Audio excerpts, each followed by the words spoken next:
Joining me tonight is Dr. Bruno Casanova. He is the chair of the Women's Health Department for Advantage Care Physicians. Dr. Casanova, thank you for joining us. Tell us a little bit about your practice. Thank you for having me. Advantage Care Physicians is one of the largest private practice groups in the New York metro area. We serve 500,000 patients, even more than that, to be honest. And we have more than 40 offices throughout the different boroughs. What we are doing currently is we adjusted rapidly to the requirements of the state and the city of New York to provide care to those patients that could not go to hospitals because of COVID crisis. We also take care of patients that are potentially infected with COVID, of course.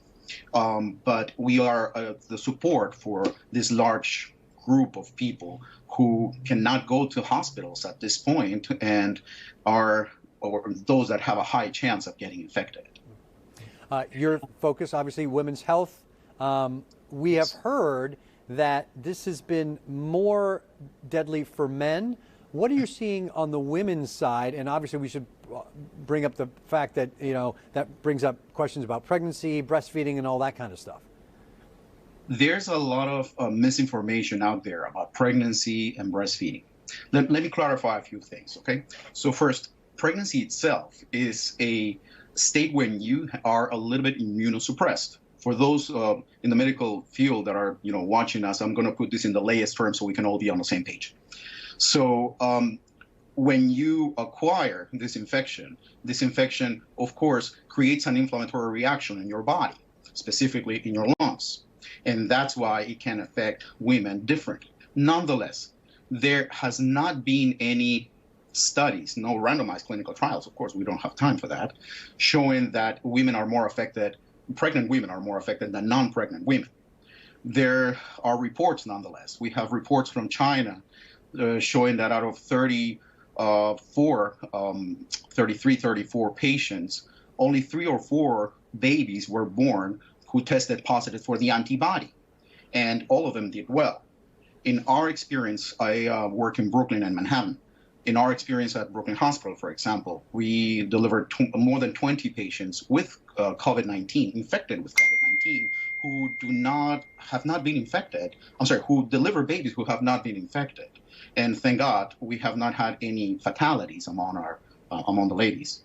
There's no way to know if the coronavirus crosses the placenta or not. So far, it doesn't seem like it.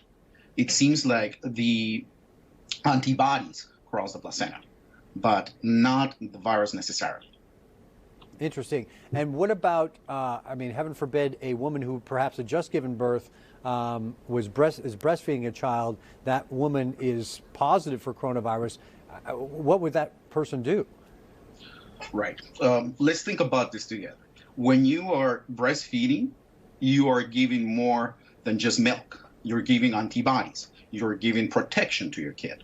If you have COVID, of course, you have to protect yourself, meaning you have to use protection. You have to use PPE when you are taking care of your baby.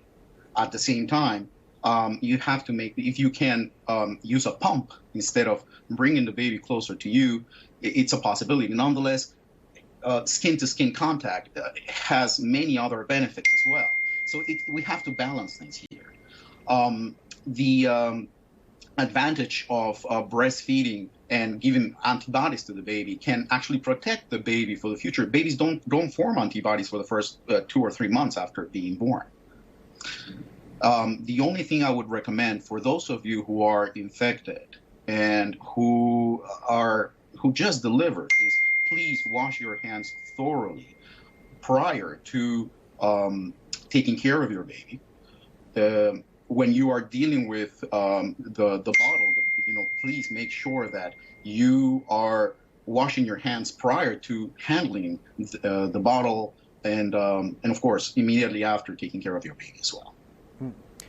All right, that's good information. Thank you, Dr. Casanova, for that. So what is your experience right now with testing? That's been a real problem for a lot of the doctors I've talked to, both with the test to determine if someone has it and then also the antibody test. Have you had any experience with either of those as far as having enough to give to people and their success? Because we are also hearing some very troubling news that some of the tests are not reliable. Well, let's put this in perspective. We have testing. Thank God the curve is flattening, which, by the way, does not mean you should go out on the streets. Please do not do that. That means that we have more tests now than what we expected we would need. Nonetheless, there are different types of tests. We have to think testing and vaccine are like the holy grail right now. We need to get those in order to come back to some sort of normality. It's never going to be the same way it was before. It's not going to be normal. It's going to be a different type of normality. When it comes to testing, there's different types of tests. Okay, let's talk about that. We have tests that are checked for antibodies. They have the first one was the test that checks for the PCR. It's a PCR. I'm sorry, that checks for RNA. What is that? So we all living organisms have the DNA, they form RNA, and the initial test, the PCR, checks for the RNA. That takes 2 to 3 days. Then we have another one that is the antibody. The antibody test checks if you have been infected with coronavirus. So, and there's two types of antibodies, IgM, IgG. IgM, you were recently infected. IgG, you were infected a while ago. So that will help us figure out who has been in touch with the coronavirus and who has been in touch with that person who has been in touch with the coronavirus. It's kind of complicated. The next tests that we're working on right now is the antigens. There's a company in Germany, another one in Canada, that are working on that. Basically, is biological markers. What is that? Anyone who's ever had a pregnancy test, for example, knows what I'm talking about. Is just either blood or urine, and they check for an antigen. Imagine this is a protein, and this is the virus, and there's a small dot right here. That's the protein. Well, the test will check for that. So, and that is faster. Hopefully, it would be ideal to have it as a pregnancy test that you can do it yourself at home, but we are a little bit far away from that. Interesting. Okay. Let me go to a couple of questions from our Facebook page, and that is from Lydia. She asks, it's about the New York State executive order issued today that people in public need to wear a face mask or cloth covering over a nose and mouth. Is a cloth covering as beneficial as a mask? Will a cloth covering protect a person from contracting the virus? And since masks are not available to the public to be purchased, how can one really protect themselves? So let's talk about physics here. Okay, so the virus is very small. The virus needs to travel through a droplet. It's a respiratory disease. So the virus is very petite. It can even go, if you check, it can even go through the N95, but the droplet cannot go through the N95. Now, so why are we wearing the surgical masks, not the N95s, but the surgical masks? Because when you produce the droplet, when you're speaking, when you're coughing, sneezing, God forbid, it's next to someone, then the speed of that droplet will decrease. So when they tell us 6 feet apart, to stay 6 feet apart, that's without the mask. So imagine if you have the mask, that's the distance that this droplet can travel is much less. So we are actually, that's why we're using it. Now, when you use a mask that is not surgical mask or the N95, you're still protecting yourself because you're decreasing the speed of that droplet that will travel away from you. So it's better to have a mask, even if it's just a cloth mask, than nothing at all, is essentially what you're saying. That is correct. Okay. One more quick question. If you tested twice for the virus, this is from Nzinga on Facebook, and after being quarantined, tested twice over 3 weeks, and then both test results are positive, does that mean you still have to be quarantined from your immediate family? That's been one of the questions, is that 2-week window as ironclad as we initially thought? Unfortunately, well, first I need to know what type of test was done. If it was the antibody, then I need to know if it was the IgM antibody that they were checking, or the IgG, or just in general antibodies against it. So if there's a chance that you may be immune, and that's what your testing is telling you.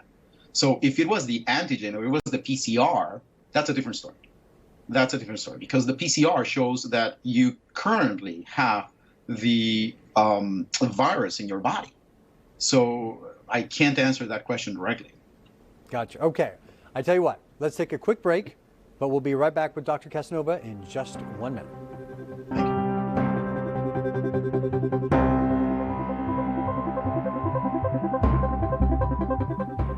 Welcome back, everybody. You're watching News 12. I'm Scott McGee. We have another coronavirus special, and joining me tonight is Dr. Bruno Casanova. He's the chair of the Women's Health Department for Advantage Care Physicians, a very large group in our area. Dr. Casanova, thank you again for joining us. So, Dr. Casanova, we talked a little bit about these tests and the different types of tests. There's been a lot of talk in the last few days, even today, about sort of trying to reopen our society in some way. What do you need to see before you feel comfortable going back to something closer to normal? Obviously, normal is a long ways away, but something closer to normal. Yes, I'm not going to get into the politics of it, but what we are currently experiencing is unique. And most probably, most of us are not going to experience this in our lifetime again. We have to put on a scale, exposing people to our to potentially getting infected versus the economy. Let me put it in again, I like to speak in lay terms, okay? So whoever is watching and it has been likes to hunt or fish, what do you do when you do those things? Nothing. You just wait for your prey to come out, and then you get it. Well, if you go out before you're supposed to go out, the virus will get you. In this case, you are the prey. The virus will get you. So we have to put on a scale if you are at a higher risk of getting infected because of density, because of the location where you live, because of the number of cases, or or how many people are there with certain conditions like diabetes, high blood pressure, heart disease, age. So once we put that on a model, we can say yes, we should open this part. Most probably, I'm speculating right now, they're going to be opening certain parts more than faster than other parts, especially after I saw Governor Cuomo today with his presentation. So is it testing that you would like to see? More testing? How much testing? Are you able to test as many people as you would like? We have heard nothing but that there are problems giving the tests that a lot of doctors feel like they need. We are far away from getting all the tests that we need. Although we are the state that is testing the most. We tested 500,000 people. That's unheard of. But we are far. And ideally, we should be able to test everyone who has symptoms or may have the infection without symptoms. We are far. So there are two things that we need in order to come back to certain normality. One is testing, and the other one is the vaccine. The vaccine has to go through certain phases. All these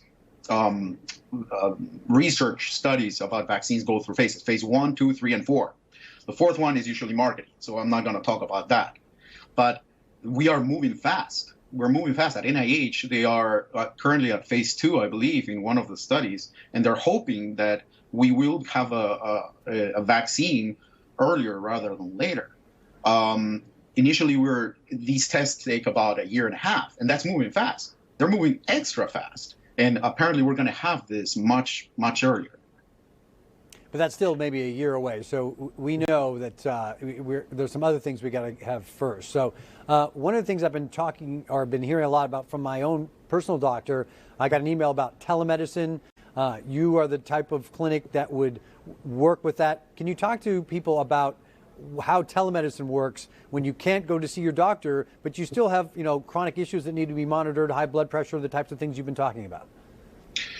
Let me tell you, I'm a great believer in virtual visits. We are, as soon as the crisis started, ACPNY worked diligently to follow all the guidelines by the New York State Department of Health, and we set up virtual visits for most of our patients. But let me tell you, we were talking about it today. 96% of patients love it because you don't have to wait. You have a specific time. You're not going to be late. Your doctor is just waiting for you and has a nice conversation with you. Most of our, not only ours, but most doctors see patients for follow-up visits. Of course, if you need to be examined, you need to come to the offices. But the vast majority of patients who are above 55 and have chronic conditions like diabetes, high blood pressure, asthma, which, by the way, those compose 200,000 people out of the 500,000 people that we see. They love this service, and you can have an interaction with your doctor. Sometimes some of these patients, for example, let's throw it out there, a patient who has high blood pressure may have her own or his own cuff, take the blood pressure, communicate with the doctor. And we can have this conversation over virtual visit. Pregnancy is much different. Pregnancy, you need to hear the heartbeat, unless you're like 6-7 weeks. But with pregnancy, it's a little bit different. When it comes to GYN issues, which is my specialty, I'm a GYN surgeon, what we do is, for example, if there's something that can be addressed online, we can talk about it, send a prescription or order certain labs, and if this doesn't work or if we find that it requires more than we can do online, then we bring the patients to the offices. So you expect, this is a change that sort of was forced on us, but you expect this is going to be something that sticks with us for a while, is trying to do these more virtual visits, because we've all been there. You get to the doctor's office and you have to wait a while. You read those magazines 3 or 4 times before. I know. The doctors, I know you guys aren't out there just having a sandwich. You're working, but we've all been there. Sometimes, you guys have an issue come up and it takes longer to get what needs to be done. It is true. It is true. From our standpoint, it helps us, it forces us to respect the schedule. And it also, from the other side, it also encourages patients to be on time, because if you're not on time during your virtual visit, there's someone else 15 minutes or 20 minutes later waiting. So you can't overlap. So I think it's a very useful tool, especially in these days when everything is done online. Mm-hmm. All right, we got about 30 seconds left. Anything else in your practice you're seeing that it concerns you during this epidemic? Well, first, let me just say this. We have, if you feel like you need support, we have a hotline, and I'm talking about mental support, because unfortunately, there has been a lot of misinformation and unnecessary. Surround yourself in style.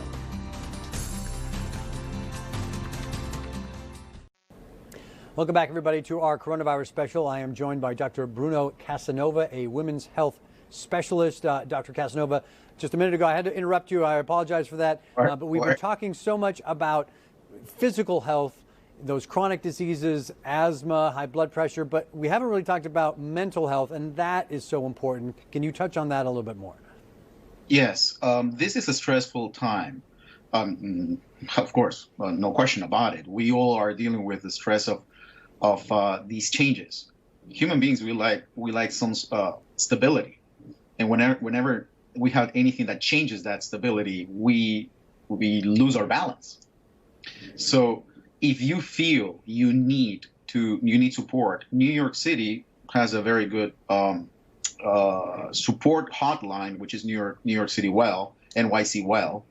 We at Advantage Care Physicians also provide care through virtual visits, so you can talk to one of our specialists. We have psychiatrists, psychologists who can give you the support that you need.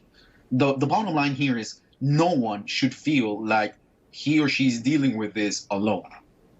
We are in this together. We have a great opportunity, like not before, to work together as a community. And providing these websites or hotlines is a way of showing you you're not alone. So important at a time like this, because it just shows you isolation in prisons. It just does terrible things to a person's brain, and it does affect your physical health as well, I'm sure. Dr. Casanova, we really appreciate your time today. Thank you for joining us, and thank you at home. Hopefully we've answered some questions for you. But if we didn't, keep sending them in. We'll have more time to answer them tomorrow. You're watching News 12.